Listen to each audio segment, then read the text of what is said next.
Friends, ಎಲ್ಲರಿಗೂ ದಿವಿ ಕುರಿ form YouTube ಚಾನಲ್ಗೆ ಸ್ವಾಗತ.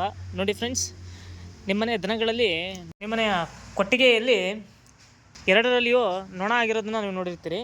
ದನಗಳ ಮೈಯಲ್ಲಿ ಜಾಸ್ತಿ ನೊಣ ಆದಾಗ ಅವುಗಳು ತುಂಬ ಕಷ್ಟಪಡ್ತಾ ಇರೋದನ್ನು ಕೂಡ ನೀವು ನೋಡಿರ್ತೀರಿ. ಹಾಗೆ ದನಗಳು ಕೂಡ ಸರಿಯಾಗಿ ತಿಂತಾ ಇರಲ್ಲ ಮತ್ತು ಮೈಗನ ಸಮೇತ ಕಳ್ಕೊಳ್ತಾ ಇರ್ತವೆ.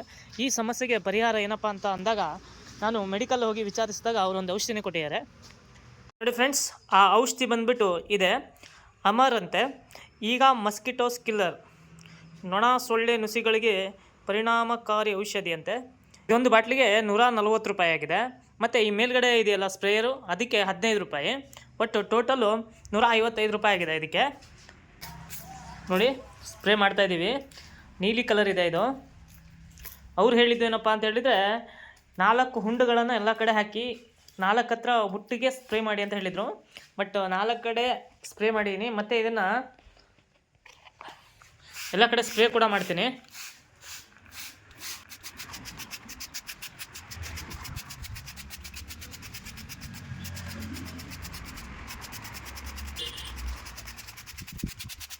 ನೋಡಿ, ಸ್ಪ್ರೇ ಮಾಡಬೇಕಾದ್ರೆ ಯಾವ ರೀತಿಯ ಹುಲ್ಲು ಇಲ್ಲ ಅಂತೇಳಿ ಕನ್ಫರ್ಮ್ ಮಾಡಿಕೊಂಡು ಸ್ಪ್ರೇ ಮಾಡಿ. ಹುಲ್ಲು ಇರುವಾಗ ಸ್ಪ್ರೇ ಮಾಡಿದ್ರೆ ಮತ್ತು ದನಗಳಿಗೆ ಎಫೆಕ್ಟ್ ಆಗುತ್ತೆ.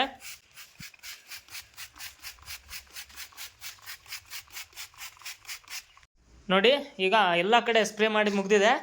ಕೈ ನೋಡಿ, ಕೈ ಕೂಡ ನೀಲಿ ಕಲರ್ ಆಗಿದೆ. ಔಷಧಿ ನೀಲಿ ಕಲರಲ್ಲಿದೆ.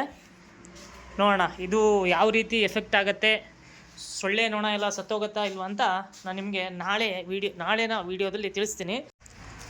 ಸ್ಪ್ರೇ ಎಲ್ಲ ಮುಗಿದ್ಮೇಲೆ ದಯವಿಟ್ಟು ಎಲ್ಲರೂ ಕೈಗಳನ್ನು ಕ್ಲೀನಾಗಿ ತೊಳ್ಕೊಳ್ಳಿ ಸೋಪ್ ಹಾಕ್ಬಿಟ್ಟು. ಮುಂದಿನ ವೀಡಿಯೋನ ನಾಳೆ ಮಾಡಲಾಗ್ತದೆ. ಹಾಯ್ ಫ್ರೆಂಡ್ಸ್, ನಿನ್ನೆ ನಿಮ್ಮ ಎದುರಿಗೆ ಔಷಧಿಗೆ ಹೊಡೆದಿದ್ದೆ ನೋಡಿ. ಅದು ಹೊಡೆದ್ಮೇಲೆ ಯಾವುದೇ ರೀತಿಯ ನೊಣಗಳು ಸೊಳ್ಳೆಗಳು ಯಾವುವು ಕಾಣ್ತಾ ಇಲ್ಲ ನೋಡಿ. ಆದರೆ ನಮ್ಮ ಕೊಟ್ಟಿಗೆಯಲ್ಲಿ ಸಣ್ಣ ಚಿಕ್ಕಟಗಳಿವೆ. ಅವಕ್ಕೇನು ಮಾಡಬೇಕಂತ ನಮಗೆ ಗೊತ್ತಿಲ್ಲ. ನಾವು ಡಾಕ್ಟ್ರ್ ಹತ್ರನೂ ಕೇಳಲಿಲ್ಲ ನೋಡಿ. ನಿಮಗೇನಾದರೂ ಗೊತ್ತಿದ್ದರೆ ಅದ್ರ ಬಗ್ಗೆ ಕಮೆಂಟ್ ಬಾಕ್ಸ್ನಲ್ಲಿ ಕಮೆಂಟ್ ಮಾಡ್ಬೋದು.